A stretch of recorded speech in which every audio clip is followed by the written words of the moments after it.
اعوذ باللہ من الشیطان الرجیم بسم اللہ الرحمن الرحیم سورہ فاطر۔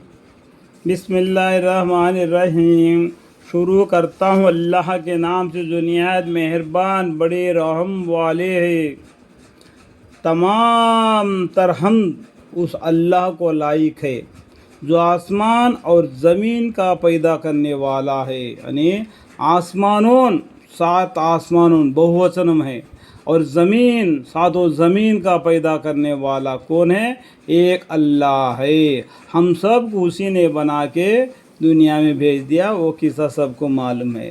جو فرشتوں کو پیغام رسال بنانے والا ہے، جو فرشتوں کو پیغام دینے کے لیے مقرر کر دیتا ہے، جو فرشتوں کو جو کام بتاتا ہے وہ اللہ بتاتا ہے، جن کے 2 اور 3 اور 4 پردار بازو ہے، وہ پیدائش میں جو چاہیے زیادہ کر دیتا ہے۔ یہ فرشتوں کی پیدائش کے بارے میں اللہ تعالیٰ فرماتے ہیں، فرشتوں کی پیدائش کے بارے میں، بے شک اللہ ہر چیز پر قادر ہے۔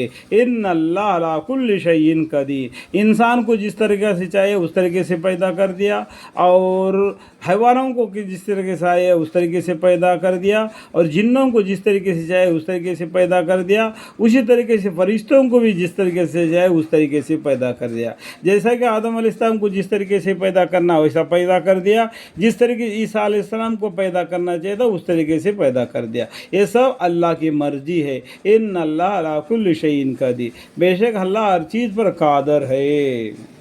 اللہ جو رحمت بارش وغیرہ لوگوں کے لیے کھول دے سو اس کا کوئی بند کرنے والا نہیں، اور جس کو بند کر دے سو اس کے بند کرنے کے بعد اس کا کوئی جاری کرنے والا نہیں، اور وہی غالب حکمت والا ہے۔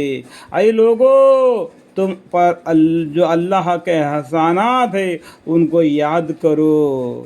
اللہ تعالیٰ کیا بولتے ہیں؟ اے لوگو، صرف مسلمانوں کے لیے نہیں بلکہ تمام لوگوں کو بولتے ہیں، اے لوگو تم پر جو اللہ کے احسانات ہیں ان کو یاد کرو، شکر کرو اور غور کرو کہ کیا اللہ تعالیٰ کے سوا کوئی خالق ہے؟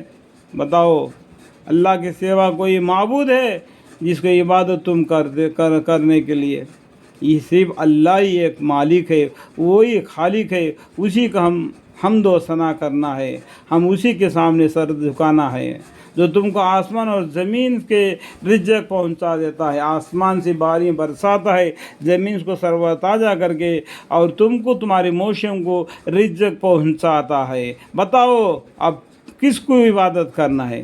جو یہ اس طریقے سے بنانے والا رزق دینے والے کو عبادت کرنا ہے، یا ان معبودوں کو جس کو تم تراشتے ہو، تم خود اپنے ہاتھوں سے بناتے ہو، اس کو عبادت کرنا ہے؟ خود غور کر کے سوچو۔ اللہم اغفر لی، اس کے سوا کوئی لائق عبادت نہیں، تو تم شرک کر کے کہاں الٹے جا رہے ہو؟ اللہ تعالیٰ سمجھا رہے، دیکھو تم شرک کر کے الٹے کہاں جا رہے ہو۔ ایک ٹیچر بھی ایک بچے کو بولتا ہے، ارے ہوم ورک ఎందుకు చేయలేదురా, ہوم ورک చేస్తే నేను ఎందుకు నీ కొడతాను, నువ్వు ہوم వర్క్ చేసుకొని రా। اس طریقے سے ٹیچر بھی اب بچے کو سمجھاتا ہے، اس طریقے سے اللہ تعالیٰ تمام لوگوں کو سمجھاتے، لا الہ الا ہوا فعنا تؤفکون، اس کے سوا کوئی لائق عبادت نہیں، سو تم شرک کر کے کہاں الٹے جا رہے ہو۔ اور اگر یہ لوگ آپ کو جھٹلائے تو آپ غم نہ کرے، یعنی ہمارے پیغمبر صلی اللہ علیہ وسلم کو اللہ تعالیٰ بولتے ہیں، اور یہ لوگ آپ کو جھٹلائے تو آپ غم نہ کرو، کیونکہ اس سے پہلے جتنے بھی پیغمبر آئے ان کو بھی یہ لوگوں نے جھٹلایا تھا، ان کو بھی عذاب آ گھیرا۔